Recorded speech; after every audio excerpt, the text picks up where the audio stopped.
Hello everyone, Ron here from L.T.L. Tutoring Central, and I'm here with a reading, comprehension, and discussion video. This is a poem. It's Song for Naomi. I mentioned the poem, used a couple of lines in my personification video, and said that maybe I'd have a closer look at this poem. It's such a beautiful poem. And so here we are. Now I'm still overcoming a little bit of a cold virus, so we'll see how this goes. I may be coughing here and there. Irving Layton is the author of this poem. He was born in 1912 in Romania, migrated to Montreal in Canada in 1913, so obviously about 1 year old. So he was very, very young when he came to Canada and died in 2006. He studied agricultural science at Macdonald College and economics at McGill University. He also taught at Sir George Williams University and York University.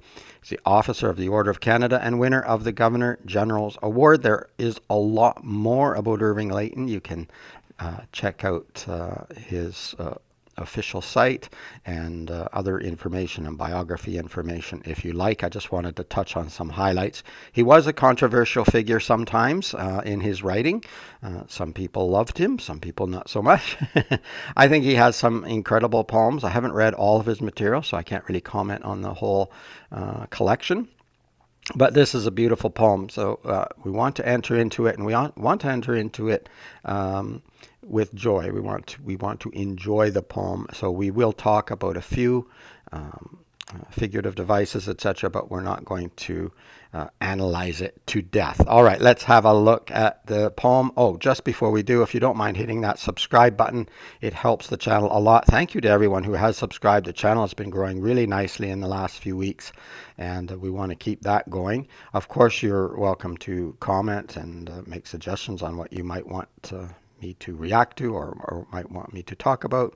Yeah, so keep those coming. I read them all. All right, let's have a look at the poem. A few things to think about as we read through the poem. I'm not going to get into a lot of technical language or jargon. I don't want to suck the life out of the poem. I want us to enjoy it, but it's good to pay attention to a few literary techniques, etc. So there are 4 stanzas. You can think of a stanza basically as a paragraph in a poem. It's a group of lines together. In this one, there's 4. Personification. I used a few lines from this poem in my other video when I was talking about personification. And it's a figure of speech in which inanimate objects, abstract ideas, or animals are given human characteristics or endowed with life.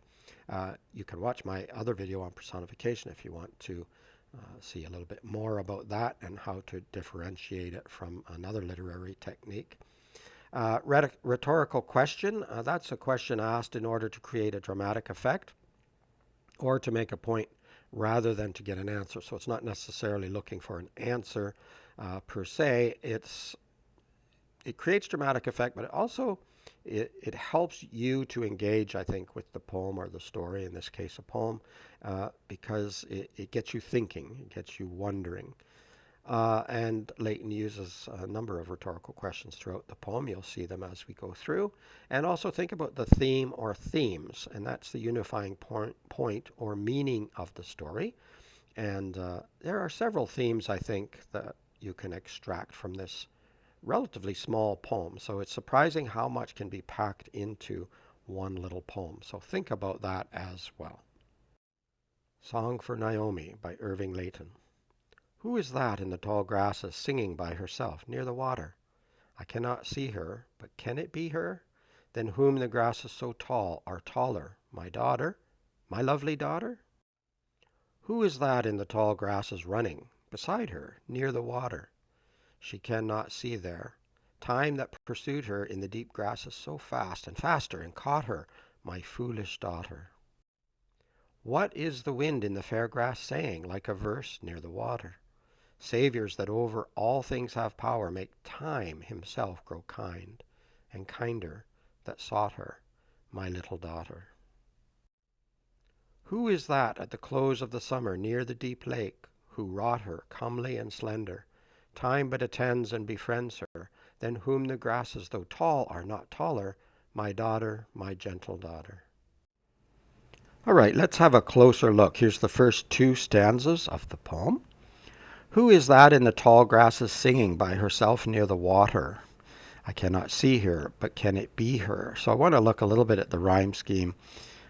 Water, her, tall, taller, daughter, daughter. You can see looking at the last words of each sentence, you can see a bit of a rhyme scheme going on. This helps with the rhythm or the patter as you're reading the poem. I probably didn't do it full justice trying to read it with my cold virus going on here, but I think that if you read it over several times, you get, especially if you do it out loud, you get a rhythm going. But I'm more interested probably in the themes and the meaning of the poem. And of course, it can have different meanings for different people. But in the beginning, we have the tall grasses singing. First of all, there's personification here. I did talk about a little bit about personification in the other video, where I used a couple of lines here, but there's more than one instance of it. So we have the tall grasses singing. And who is that by herself near the water? Can it be her than whom the grasses so tall are taller? My daughter, my lovely daughter. So we have rhetorical question here. It's not expecting an answer. It's just sort of thinking out loud, let's put it that way. And it gets the reader thinking about it as well. Is he talking about his daughter? Is it his daughter that are in these tall grasses? And I think that it's a relatively short poem. It's only 4 stanzas long, but the words are used so specifically that it gives you very good imagery and you can picture what's going on. Who is that in the tall grasses running beside her near the water? She cannot see there time that pursued her in the deep grasses so fast. So here we have time being personified. Time now. We had the grasses singing. Now we have time is pursuing. And of course, time doesn't literally pursue us, although it might seem that way. In the deep grasses so fast and faster. And also, I think you get the imagery of the daughter is growing, getting older as time is pursuing her, and she's moving much faster now, right, as she's getting taller, getting older. But also time as well, because they go in tandem, don't they? And caught her, my foolish daughter. So he's calling his daughter foolish here because she's allowed time to catch up to her. In other words, she's allowed time to make her older and growing. And here are the last 2 stanzas. What is the wind in the fair grass saying? So now we have the wind speaking, so another personification, and rhetorical questions here too, like a verse near the water. So very poetic how the wind is talking. Saviors that over all things have power, make time himself grow kind.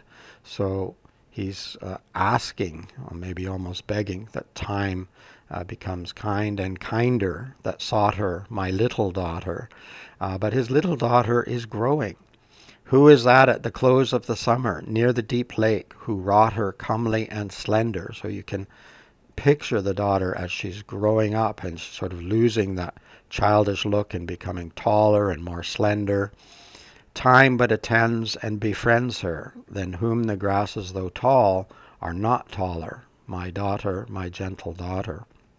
So previously, you couldn't really see the daughter very well because the grasses were so tall, and now she's taller than the grasses. So again, another instance where he's very gently, but specifically allowing us to see the growth and the changes that are happening to his daughter. And I think he's a bit reluctant that time has sort of captured her, pursued her.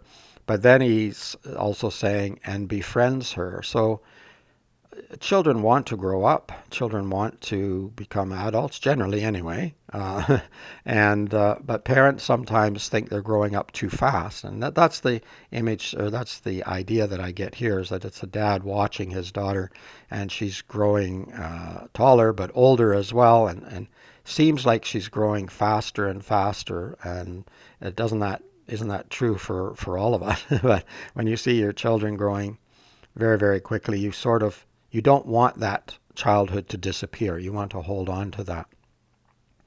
And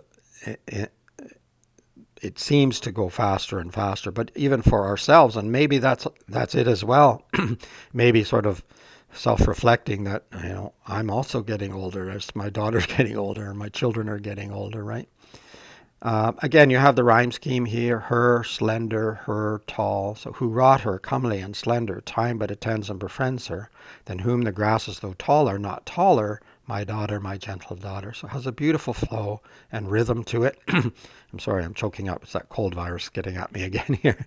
Um, Very beautifully done. I think it's a very tight poem, but it gets its ideas across clearly. I can picture the scene. I can also feel the emotion of the father, both being proud of the daughter growing up, but also missing the childhood years and not wanting things to happen too quickly. Slow it down a little bit. And you get the changing of the seasons as well, right? Who is that at the close of summer? And so there's a lot here, and I'm sure that you can extract a lot more, maybe more specific to you. Um, may relate to a lot of people, so you can let me know in the comments what you think of the poem and how you interpret it and what it does for you. But I just wanted to touch on a couple of the ideas that are in the poem. I didn't want to sort of dissect it too much. I think it's great to read through poems several times and enjoy them, and then look for metaphors or similes or personification or rhetorical questions. I look for the themes and the ideas. All of these things can come later, but I think enjoying the poem is primary. And then, of course, looking for these can make it even more enjoyable if you're so inclined. All right, that's our closer look at the poem. There we have it, Irving Layton's Song for Naomi. Let me know what you liked about the poem. Let me know what you didn't like about the poem if there's something you didn't like about it. What does it mean to you? Everyone can have a different interpretation. We all have different experiences, different thought patterns, etc., that we bring to material. So let me know what it means to you, especially if it means something different than what I've sort of talked about, or if it touches you in some other way. The author may have had a particular intent when writing the material, but once it's out in the public, we all have our own interpretations in the way that we approach it. So that's what makes it much more interesting, actually. It would be interesting to have one way, but it's more interesting to have a variety.